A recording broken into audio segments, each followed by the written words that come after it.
Welcome to another episode of Stoked, and we have Jake McLaughlin. You might know Jake most recently from the TV series Quantico, and good buddy, one of the best persons that you'll ever known.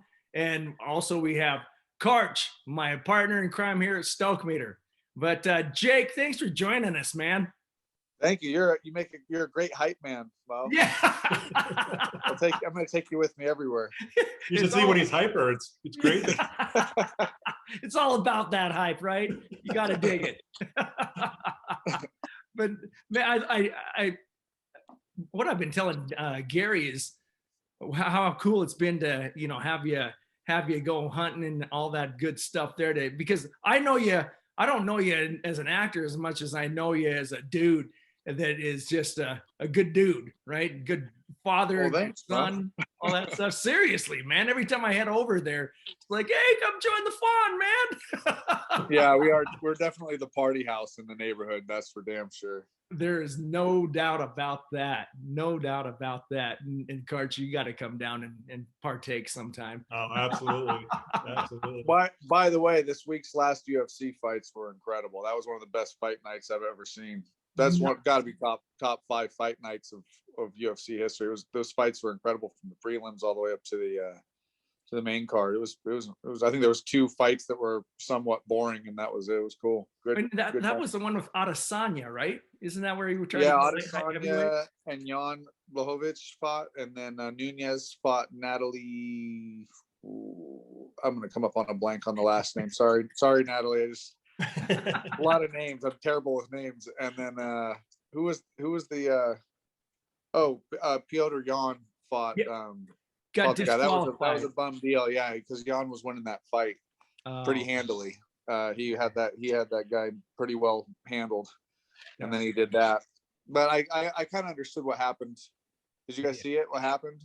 Yeah, I did. I did. It was on the ground. Yeah, I kind of understood it when he was signaling. He could see him in the pushing his hands up, doing that thing, because there's certain refs have different rules about how a downed opponent, but a knee on the ground is always a downed opponent. So it was I could see how he made the mistake though, but it was pretty bad. He got him good. Where was the fight at? That one was in Vegas this time around again. Yeah, I thought it was going to be in Abu Dhabi, but it wasn't. It was in Vegas. It's funny, Gary, is Jake actually played an MMA guy in one of his TV shows. No way, that's cool. Yeah, they actually gave me the poster, the fight promotion poster from the show. But the problem is it's like 15 feet. It's like a huge deal. I still have it, but it's kind of wrinkled up. I don't know how to get wrinkles out of like basically a giant sticker, because it's a sticker. Yeah, I didn't know it was a sticker, man. Yeah, it's like a 15-foot sticker.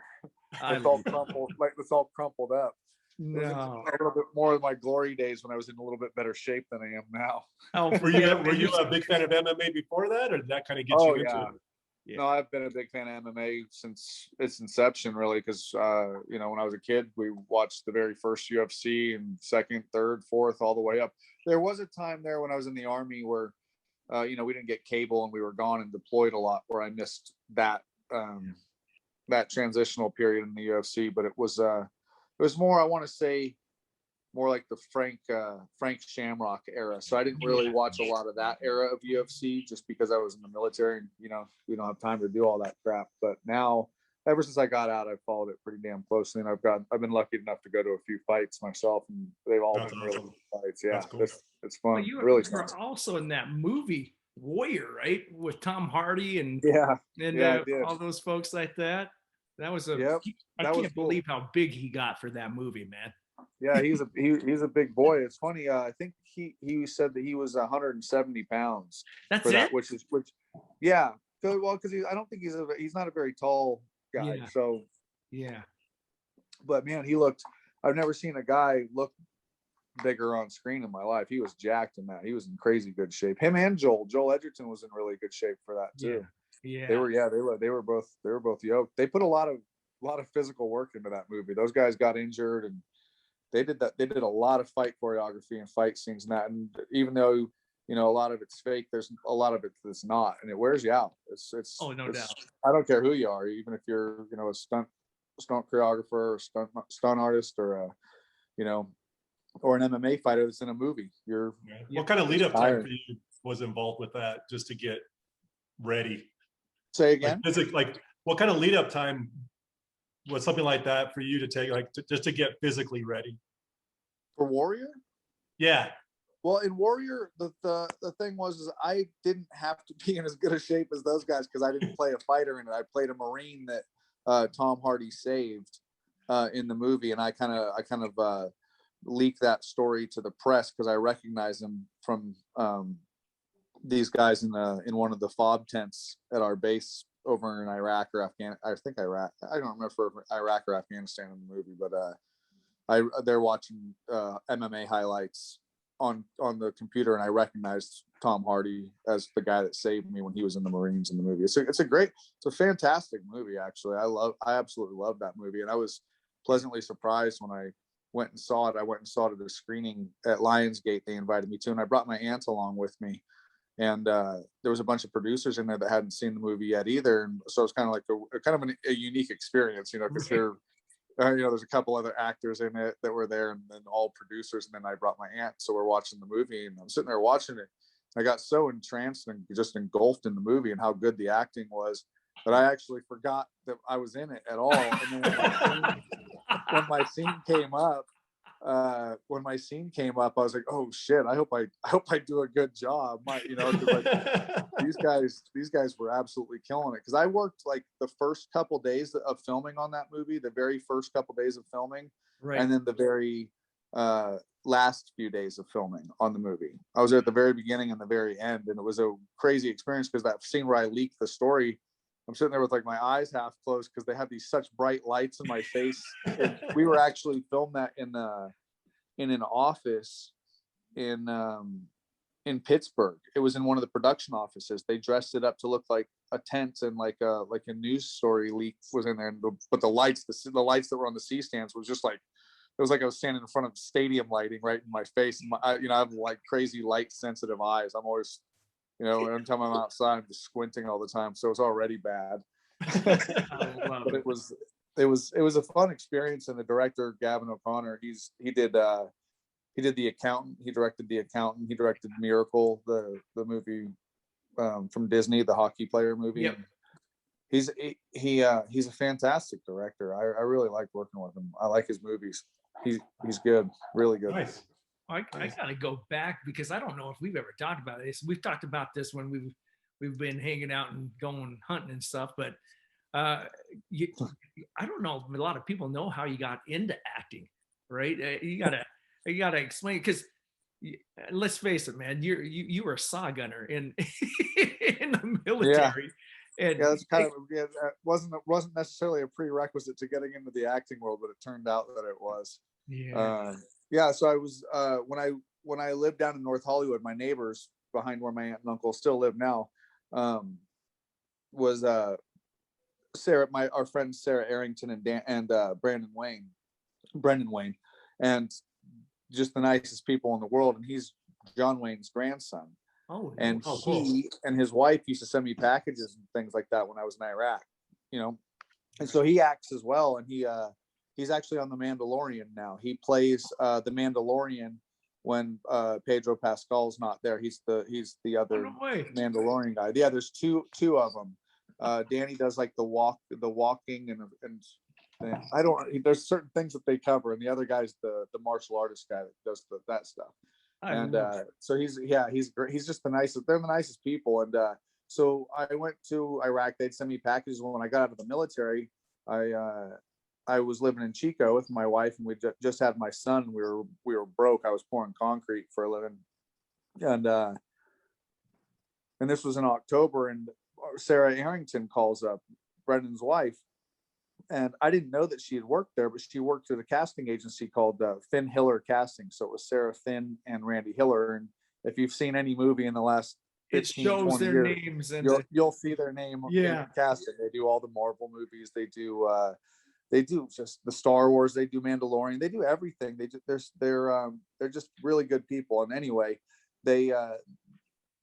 so Sarah Arrington was working as an assistant at the office there of Finn Hiller Casting, and so I came home from work, and I had missed a phone call from her that my wife had told me that Sarah had called, and my wife had never even met Sarah, and so I called her back. She says, "Yeah, I have an audition for a movie that I want you to do, or that they want you to audition for if you're willing to do it." And I was like, "Oh crap!" Because when I heard about it, I thought I was just like an extra job on JAG or something like that. I thought that was the intent of it, but it was a movie called In the Valley of Elah that Paul Haggis was directing, who had just come off directing. He wrote $1 Million Baby, which Clint Eastwood directed, and then he wrote and directed Crash, which won Best Picture. So he's just coming off of all these movies and this really hot streak of movies. And not that mattered. It mattered to me because I love movies, but it wouldn't have mattered. I would have taken any opportunity really. And so they said I could audition between two characters. I went and flew down to Los Angeles, and I took some time off work to go down and fly down to LA and audition. And I did, and they liked it, and they had me stay afterwards and asked me a bunch of questions about the military because I was fresh out of the Army at the time, and they picked my brain about military stuff for a couple hours, and I had lunch with them, and they asked me to come back on Monday and audition for the producers and the director, and because I had auditioned on a Friday, and I said, "Yeah, okay," but I had to change my flight. So now I had $10 left in my bank account at that point because I had to change my flight to coming back later. And I auditioned for it for the producers and the director, and they gave me a few notes, and I changed it a little bit. And then I said, "Okay, thanks." I didn't know what to say. But thanks for bringing me in. I had a picture album they asked for, and then I see James Franco coming in as I'm walking out, and I'm thinking to myself, "Oh my God, why would I even try out for this? I'm never going to get a role against this guy." It turns out it was a different role he was auditioning for, but it was just, it was a little disheartening. So then everyone just says, "Okay, just get it out of your system. Don't, you did your audition, just get it out, and I just don't think about it." So then I flew back up to Northern California, and I got a phone call about 4 days later, and it was Sarah Finn, the casting director, on the phone call. And she says, "Hey, Jake, it's Sarah Finn." I said, "Hey." And she says, "Hey, I just wanted to let you know that I really wanted to thank you for coming down. I know you're in a tight spot right now, but you did a great job, and I think that this is something that you should pursue in the future. Acting would be greit for you. I think you have a knack for it." And she was, reading me along like that. and she goes, "But the odds of you, I know that that the odds of you getting the role are astronomical, just because of you don't have any work under your belt acting ever at all in anything." And I said, "No, I understand. I totally understand." So she says, "But I just wanted to thank you for coming in." And I said, "No, I get it. And I thanks for having me down. I really appreciate it. I can tell my grandkids one day I auditioned for a Academy Award winning director, and all that stuff." And I said, "But thank you for bringing me down and give me a shot, And she goes, "Oh, you got the part." And I go, "What?" That's brutal. "Congratulations, Jake, you got the part." And then I hear this laughing on the phone, and it's my friend Sarah Arrington and Randy Hiller, the other casting director, on the line listening in. They were listening in, just being dead quiet on the other line. And I'm sitting there, "Are you serious?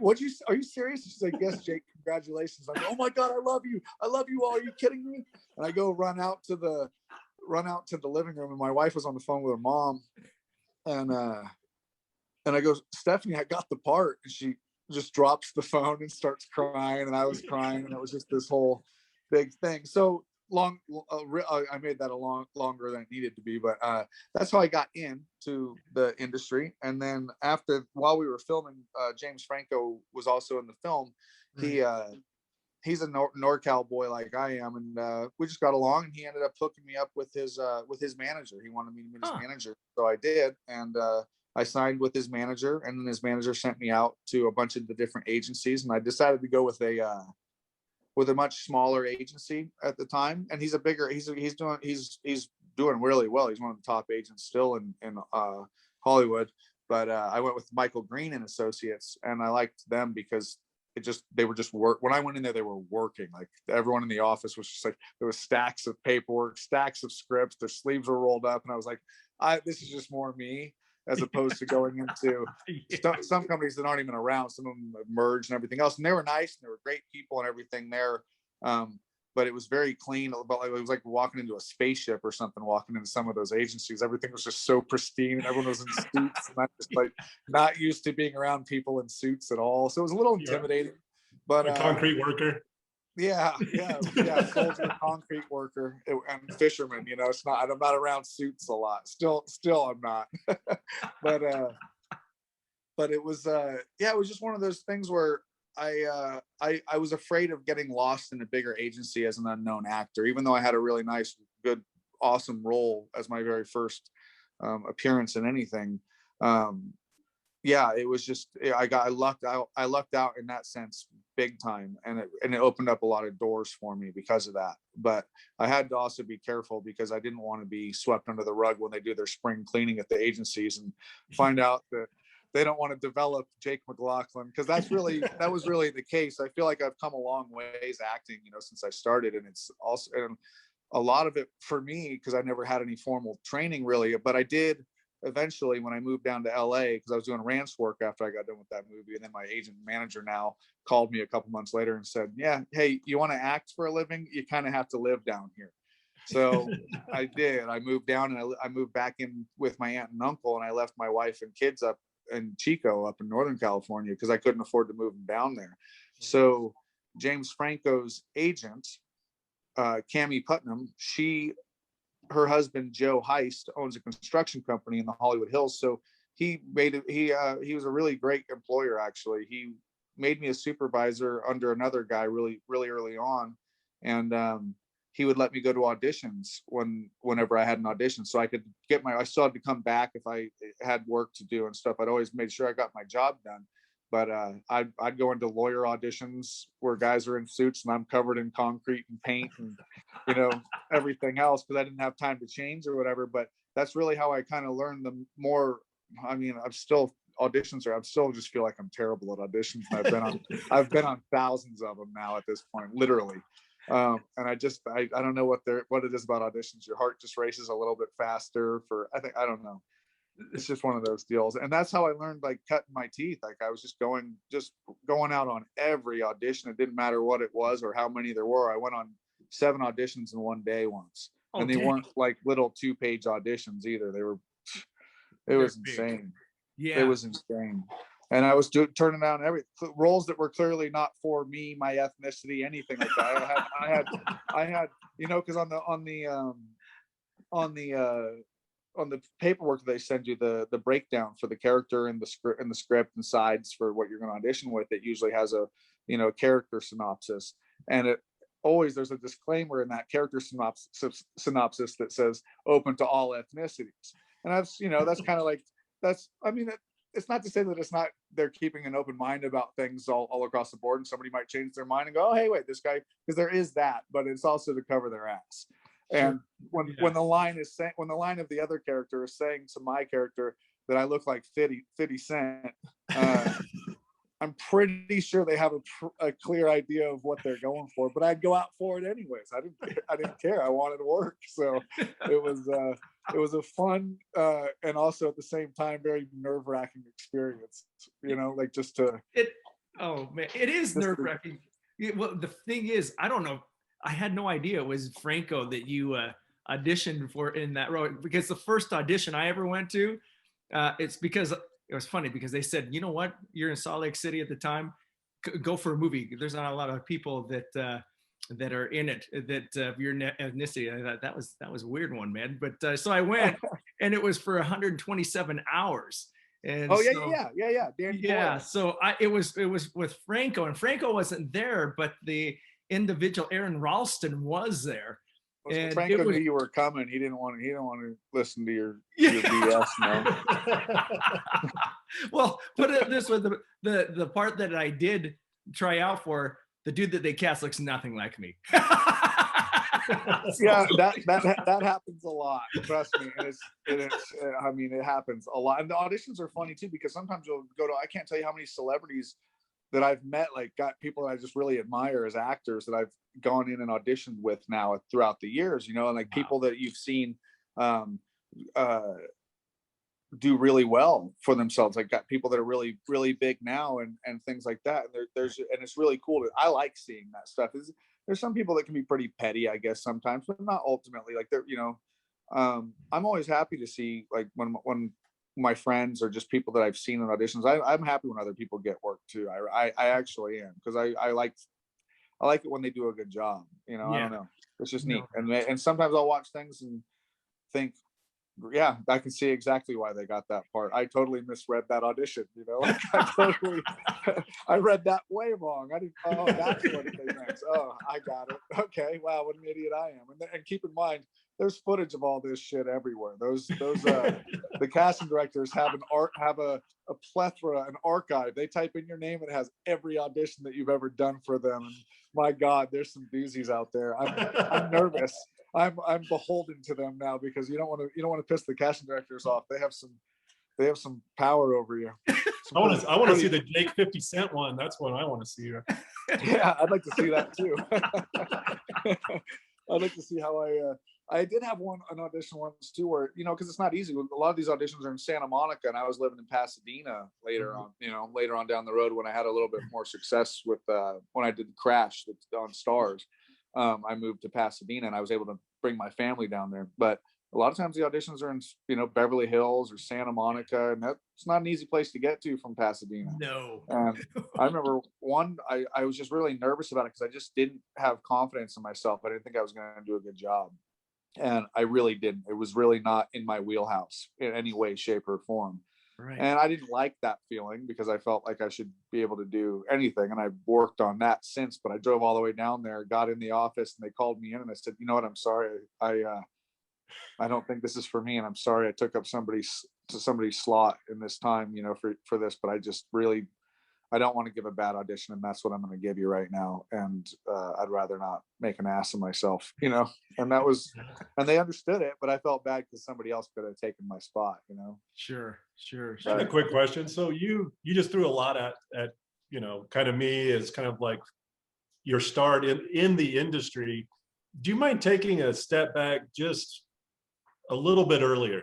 Like, for example, how did you go to Hollywood to act? Did your family from there? I mean, yeah. So I always wanted to act. I never took any steps to get into to learn the craft of acting. I always just thought it was something I could just do, and it turned out it wasn't. It's something you have to do. You really do have to work at. But I guess I was naturally decent enough to get a job, because I did put a lot of work into it, to try to make it sound as natural as possible without having never done it before. And then going up against, Tommy Lee Jones and Susan Sarandon and Charlize Theron, it's like, yeah, way to start off light. Way to really ease into it. Go big. Yeah. It's like, so, but everyone was great. It was a really probably the best experience I've had to date, just because everything was so new, and that was neat. But yeah, I moved down to LA to live with my aunt and uncle. I bounced back and forth between family members a lot back then, and I was working at Universal Studios as a security guard, because that's how I wanted to try to figure out a way to get into the industry, was by working on the lot. And that was the only job I could get at Universal, was it through a company called Pinkerton, Pinkerton Security. Yeah. So I became a Pinkerton man, and that's where I was working when September 11th happened. And that's what got me to kind of curtail any ambitions that I had about acting. Because my cousin and I would go and audit acting classes, because we lived right across the street, and they still live there, from a place called Playhouse West, which is where actually Franco went to school to learn acting. Yeah, and so Jeff Goldblum actually teaches the master class there. So I used to see him quite a bit, just riding our bikes around, because we'd ride our bike. I was a teenager, and I'd be riding my bike around to go bum cigarettes off people and ride up to City Walk and do stuff like that. Stupid kid crap.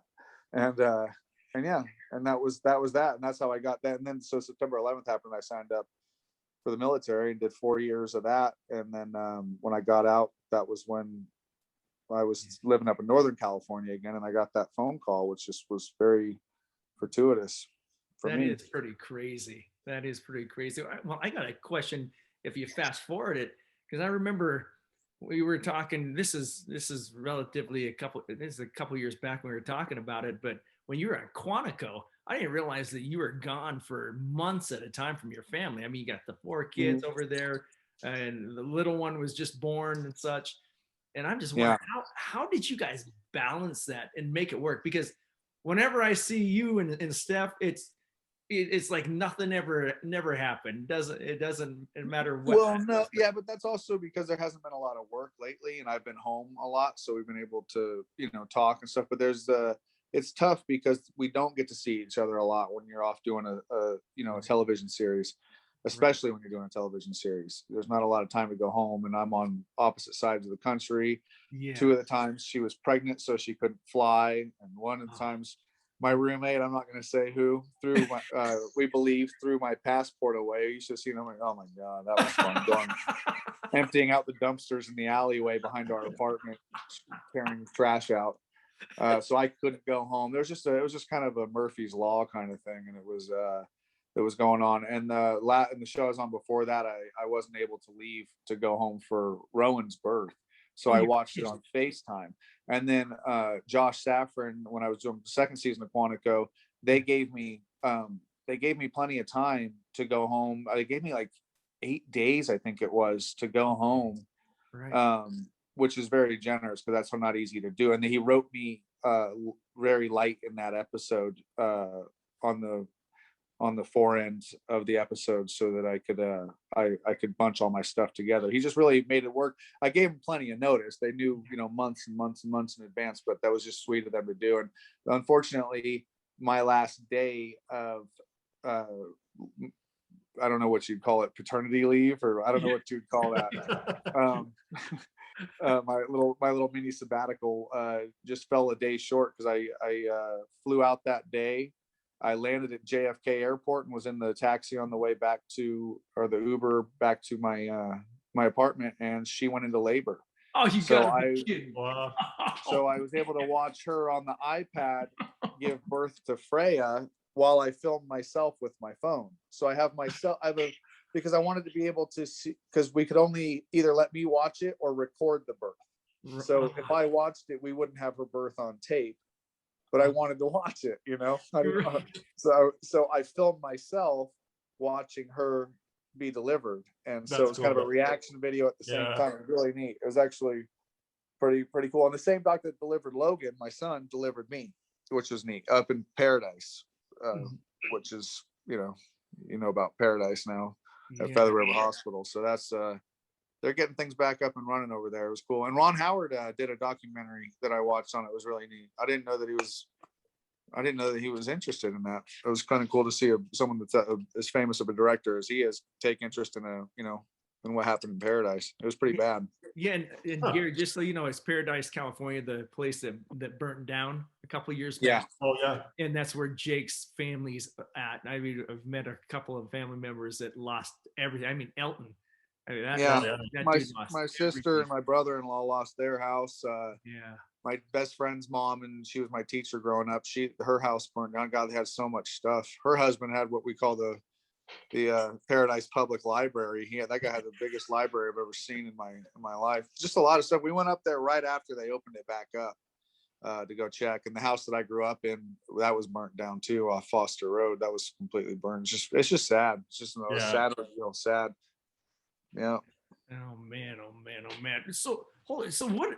There's all kinds of things that are going on right now, and I apologize because dumb phone is hooked up to the computer. But looking at Quantico and all the different things that have transpired since, I know that you were on a movie with Kathy Bates, and I wish I could see him. I mean, my mom's bugging, where can I see this? Where can I see this? Well, I actually just texted Franca a couple days ago, to see how she was doing a wellness check on Franca, because there's still, everyone's locked down in LA. And feel bad for him, but I just checked, and she said that they were going to show it at the I want to say it was the San Francisco Drama Film Festival. Oh, nice. Okay. And it's something like that. It's a film festival in San Francisco. So, and it's coming up soon, I believe. So if you nice. look up film festivals in San Francisco and type in the movie Home, you'll probably be able to find it if anyone wants to look it up. What's the movie called again? It's called Home. Yeah. Home. Yeah. Okay. Check it out. Yeah. Yeah, yeah. So hopefully we can get that, someone to buy that up and get it distributed at some point. That was a really, really fun experience shooting that movie. It was cool. Yeah, no doubt about it.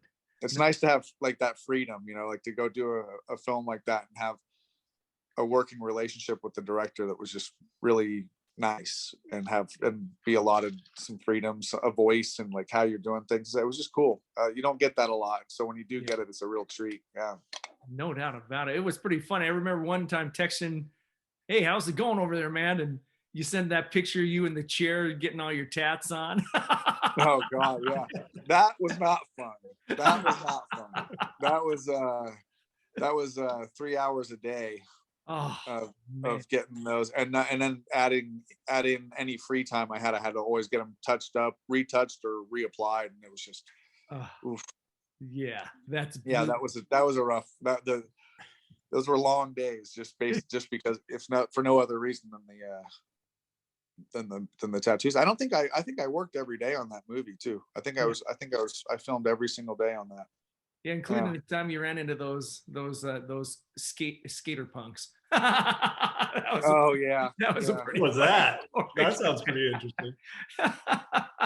No, it was we went, Franca and her husband Derek and I went to the skate park that we were gonna film in the movie. There's this little like skate park at this park, and this dude was just there, and he was just like, I don't even know what this guy was just on one. I don't know what his deal was. He was like, what he made? It was like how they made those the drug dealer surfers look in Point Break. Yeah. You remember how they were like, these totally just douchey assholes, like looking for a fight. And it was so stupid because that's not what people are like, but this guy was actually like that. It was just kind of like looking for something, and I yelled something to him. I can't remember, but I think it made them uncomfortable. So I didn't, because normally I wasn't gonna. He was sitting there like, hauling ass right next to us, like skirting out, trying to. I don't know what he was doing. It was like it was weird. It was like some shit a kid would, like a junior high bully would do or something like that. And it just didn't sit well with me, and I don't deal well with bullies. And that's true. So, that's 100% true. I've seen it. I've absolutely seen it. yeah, not my favorite thing. Well, I got another thing too. What are you doing now? You told me a little bit about doing. What's your current project? Well, I don't know if I'm not allowed to announce it yet. I have to wait for them to announce it. Okay. If they change their mind, then I look like an a-hole. I haven't signed a contract yet. Just kidding. Yeah, just kidding. Nothing. There was nothing. I can't mention it, but if you want me to, I'll come back on once they announce it, and I'll announce it. But I just I have to sign. I'm trying to think if I had to for that. I'm just going to assume that I did because I have to for so many of them now. I have to sign non-disclosure agreements on things. Yeah. And especially with with Disney and like the J.J. Abrams movies and it's just everybody, Disney, Martin, Star Wars, all that stuff. Anything that you do, you have to sign non-disclosure agreements about now, and they take them very seriously because they've had problems with people leaking stuff in the past. And well, let's talk about a contract that you did that we can talk about. So you said that you were a teenager doing security. 9/11 happened. Yeah. And you joined the military and went and served. How does that factor into your life as to who you are now? Like, what did that do for you or not do for you? Or? Well, I mean, it directly translated into, I had the job requirements that a director of a movie was looking for specifically. He actually wanted to audition and combat vets that were just coming back, and we were the first ones there and we were the first ones back, kind of deal. So I was at the front lines of that, and I think that was kind of an appealing factor to them as well, obviously, because then when we can add some confirmation to questions that people might have if we're doing a press tour or anything like that when we're doing the movie, and we all did a good job, I thought. So that's how it directly translated for me. But I mean, the military prepares you for a lot of things, like especially if it translates onto set. hurrying up and waiting. There's a lot of that on set, and a lot of that in the military. Just the ability to kind of adapt, improvise, adapt, and overcome just from on your tasks. When you're in the military too, you're the one disadvantage you get is that you develop a pretty sick and morbid sense of humor, like we all have. So things that we find funny, a lot of civilians that have never served don't find as funny, because we just sound like sickos. And I don't know, I can't change it, so it's just I just gotta laugh. Yeah, I can tell you that my wife was a huge fan of Quantico, and I would catch it. I'd watch it every once in a while, and you could tell that you had some sort of military background, or you know what I mean, just the way you carried yourself, the way you talked, that type of thing. You could tell that it was, even with that movie or that show. There are certain things that you can't help. So, like for instance, whenever I'm standing in a standstill position on screen or off screen or anything, and then I go to leave to walk somewhere, I always step first with my left foot. And if I'm carrying something in my hand, I always carry it in my left hand, because in the military, if you're carrying something, you have to carry it in your left hand, because you might need to salute an officer as he's walking by. Oh, interesting. So there's just weird things like that, or like, interlocking your fingers at your I don't, there's little things that I just can't, that you just don't shake really so much.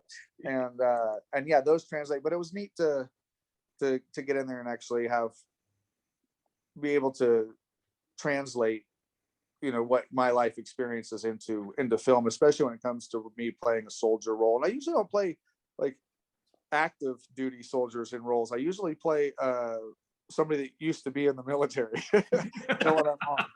Like my character used to be in the military on Quantico, but you never see him in the military.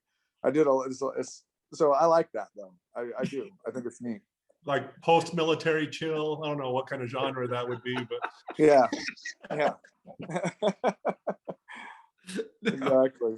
Oh my goodness, it was funny. I remember one of the first times you told me when you're on Quantico and you're going, military training kicked in. I mean, this is just a factual thing where you have to make sure enemy is passed, and so it's a double tap. And I remember you were talking about that.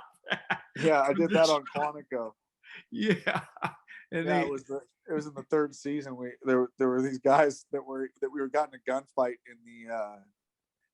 in this mechanic shop. I think it was like a chop shop or something like that, and they were holding a kid and her mom. I can't remember what it was. Anyway, we go in there and kill all these dudes. Marley Matlin was in there with me, and I have my pistol, but all the bad guys are using M4s and scars and stuff like that.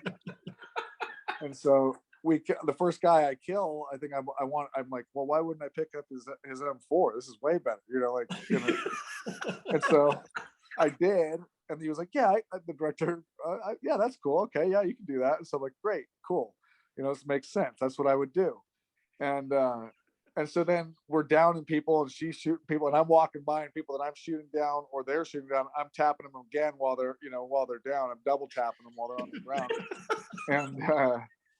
And let's just say they wanted us to do their version first, and then they let me do my version, and their version ended up making it in the final cut of that. They thought, I think it was a little too violent for for an ABC show, which I wasn't going to die on that hill. That's awesome. Yeah, but it does go to show, I mean, when you put in the real world stuff, and then just to see where it might be watered down, but it's awesome to get that perspective. I thought that was fantastic. It was fun. There's a lot of fun stories. A lot of it's pretty fun. You always come away with some vivid memories of things that happen on anything that you've ever done. Any job you ever done, it doesn't matter what it is. There's always something that happens, or there's something that you remember that was, very unique to that experience. It's cool. I know you probably get this question all the time, but there's a lot of people pining to get into Hollywood and in the big screen. I mean, what are some of the things that you would tell them? I know you get asked a lot, but what? Yeah, I get that. I get asked that a lot, but the way that I got into it is kind of pretty specific reason, way of getting Yeah. into it. So I can't say, if you follow I guess go to war and hope they're looking for combat vets, like I don't know that that's the route that anyone would normally take, but it's not to say it won't happen again. That's for sure. Because it probably will. But I think that the number one piece of advice I'd give to anyone that wants to get in and get their foot in the door with that, or with any profession really, is just perseverance. Yeah. It really is. It's not giving up. It's not thinking that, I'm going to move out to LA and in the first year I'm so hot, I'm so handsome, I'm so this, I'm so that I'm going to get discovered. And there's beautiful people all over the place in Los Angeles, men and women alike. There's just good looking people everywhere. So a lot of it's a numbers game, but a lot of it's also, working on your craft and working on your talent, not just thinking that looks are going to get you by, or that someone's going to come kick your door down to come beg you to be in their movie or their TV show, because that's just not how it works. It just doesn't work that way.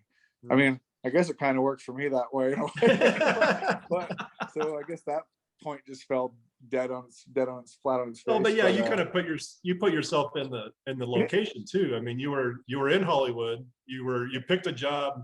You were a security guard as a teenager. You know what I mean? I think a lot, like you said, is you gotta, whatever you can do, you got to do. You got to put yourself. Yes, that was it. I mean, when I did that, I got to do work on like an Aerosmith music video. I got to be security guard when I also would sneak on the set of Felicity when I was a security guard in where the Jurassic World ride is now. And I had my own office, and I'd sneak back there and eat their craft services, and they would tell me where the sandwich meats were and stuff. And I was like, sweet, this is great. But yeah, so I would, that my thought there was that I wanted to do it thinking that I could do, because there's that story that, I don't know if I've ever heard it from him, or if it's a rumor story or not. I don't think it is, but about Steven Spielberg, kind of befriending the security guard at the front and finagling his way onto the lot, and then ends up in some trailer that he makes an office out of, and kind of strong-armed his way into the lot by, through the power of persuasion and maybe a little trickery. I don't know. And I just like that. I like that approach to it. I think that's the coolest thing. If there's any validity to it, which I think there is, that's a cool story. I guess that was my way of emulating that and seeing maybe not directly that approach, that he took, but something similar. Yeah. And I knew that I used to sneak into the Universal Studios before I was a security guard there. We lived right down the street, so my cousin and I had some pretty very, very crafty ways of getting into the theme park that I won't divulge. They wouldn't work anymore anyway. This is pre 9/11, pre all that stuff. Things were a little looser back then. Yeah. So what do you think? I mean, once you got your shot, you got some auditions. I mean, talent. You got to have some talent. I mean, what do you think that you just naturally had that you were able to leverage into being in the movies and being on TV? Well, I'm not 100. I think maybe a combination of two things, honestly, and it's that I grew up. I was a movie buff, always have been, always been a huge fan of movies and eclectic movies. I was an Akira Kurosawa fan when I was a kid. My cousin and I went through all sorts of different phases from every different genre of movies, including Japanese movies, samurai movies, a lot of anime, a lot of old Chinese kung fu movies, the Five Deadly Venoms, stuff like that. And then we went through like a World War II phase where we'd go down to the library in Brookings, and they had this thing called the Why We Fight series, which is the video that they showed the public, that they had all these famous old directors directing. I didn't know that at the time, but I just found out a few months ago they did a whole documentary about that series and the directors, John Huston and John Ford and all those guys that did. It was just kind of a neat thing to see that we're on, that we liked that series. I don't know. And we watched everything. So it was a combination of being a movie buff, movie lover, and I think life experience, probably, getting around, moving around a lot, never being the same place, being in the military, going to war. You learn to appreciate things, look at things in a different perspective. Some things only, heighten the perspective that you already had on those. I don't know. It's just a lot of life experience, getting out and doing things. And I went to a few classes at Janet Alhanti Studios, who she passed away right just this past year. And it was, unfortunately, COVID hit right when everything was going on. It was right in the beginning of the lockdown, so nobody could go anywhere, and we couldn't go to her memorial service. But she was a really cool, really neat lady, really friendly lady. And a great teacher. It's cool because all these experiences, and I don't know why I never noticed it before, but dude, you're incredibly adaptable to different environments. I've seen you in a number of different things, at least while here, right? Because I don't know before that, but you can adapt to any circumstance. And I don't know if I've ever seen anyone adapt to different people in the way that you have. It's amazing, from helping a vet that you'd never met to putting actually not pouring concrete, helping someone put their entire backyard together, but then adapting to someone. It's amazing to watch you work. And it just shows your experiences has really come to fruition that way, man. It's pretty cool. Oh, well, thanks, Mo. I'm a NorCal boy. We're a different breed. I'm a mountain child, That's absolutely. You grew up in that trailer park up in them mountains. You learned some things, Mo. Well, I gotta ask one other question, if I may, man. Of course, I'm here. I'm at your disposal, man. You're the man.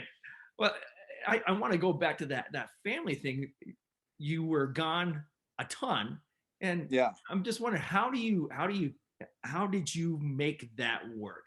Again, I have never seen, at least from Hollywood side of it. I've met a few different folks from Hollywood and so on, but I've never seen one that is so adept at a close-knit family like you folks. And I'm just wondering, what are the things that you folks strive to do to keep your family so close-knit? Well, I mean, we love each other. That's the first thing, I think, is the main thing. But it's really not as much. There's not much credit goes to me as it does my wife, because I'm off working, but she's here with 4 kids, raising 4 kids on her own when I'm gone. So I did a lot more complaining than she did, I'll tell you that. And so yeah, she was much stronger than I was during a lot of those times, because I would get very, very lonely out there, and I just, I guess all I was doing was working so much that to unwind, I would just sit around and drink and play video games when I was off work, and then I'd just pass out and rinse, wash, repeat. That was my routine, So and then I'd try to work out in between all of that. I'd make rules for myself where I wouldn't drink any beer or play any games until I'd worked out for 2 hours or something that day. I had to earn it. I had to earn it. And so that's how I kept myself sort of mentally sane and out of the dredge that is, shooting 16 to 18 hours every day for 10 months out of the year. So, it wears you down. Yeah. You don't work out as much. You're just not as physically active. You just can't be. A lot of times it's freezing where you're at.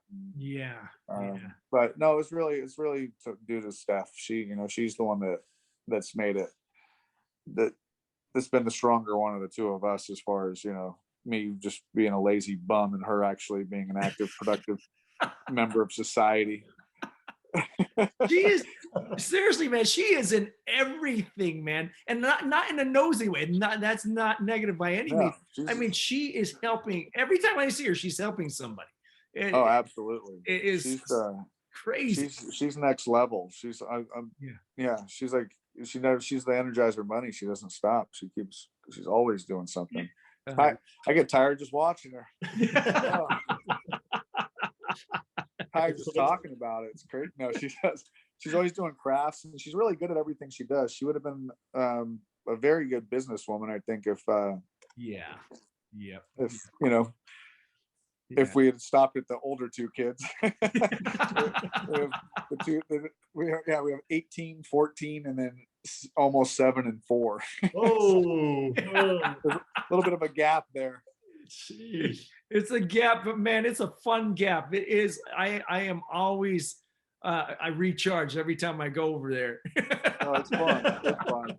No, but she's very happy. She's happy doing what she does here and the crafts that she's doing. She does a good job with them, and she's just fun. Like I said, our house is the party house, so it's like, It is awesome, man. I love it. It sparks some new energy. It does. It's fun. Oh man. Well, dude, I gotta thank you for your time, man. This is always fun.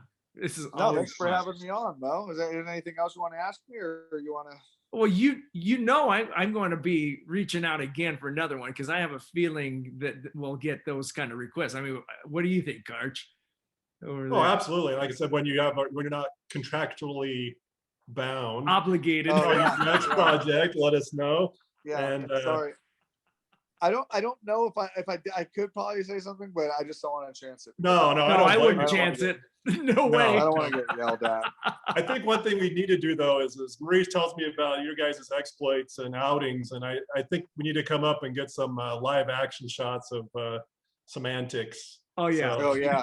We can do a lot of that. We can do a lot of that. I want to try to get back up to Alaska again this summer too. So hit up Captain Steve's and go.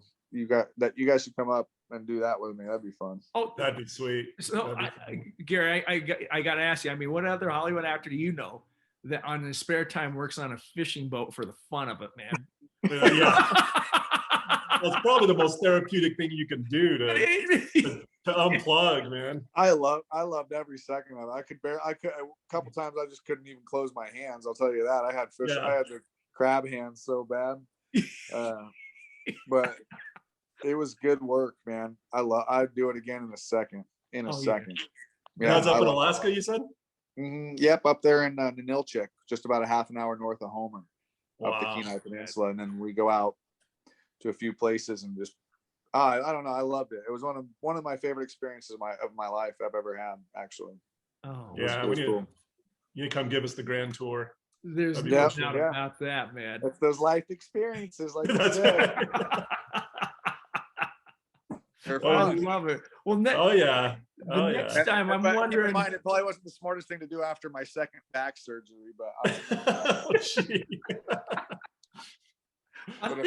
my mom didn't raise no quitter though. So.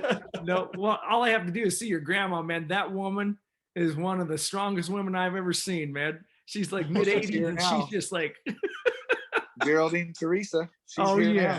Yeah, she's awesome. Old Jerry. Old Grandma Jerry. Well, cool. Well, thanks, man. We appreciate your time, but let's do it, man. That'd be fun. That would be fun. Hey, it was thanks for talking, and it was a good time. Thanks for having me on. Absolutely. I'm thinking next time we'll have one of your fans on here and doing part of the interview, man. So watch out. Yeah, go for it. That'd be fun. I'm down. All right, cool. You're the man, right, dude. We will catch you soon, brother. All right, have fun, you guys. All right, thanks man. Bye.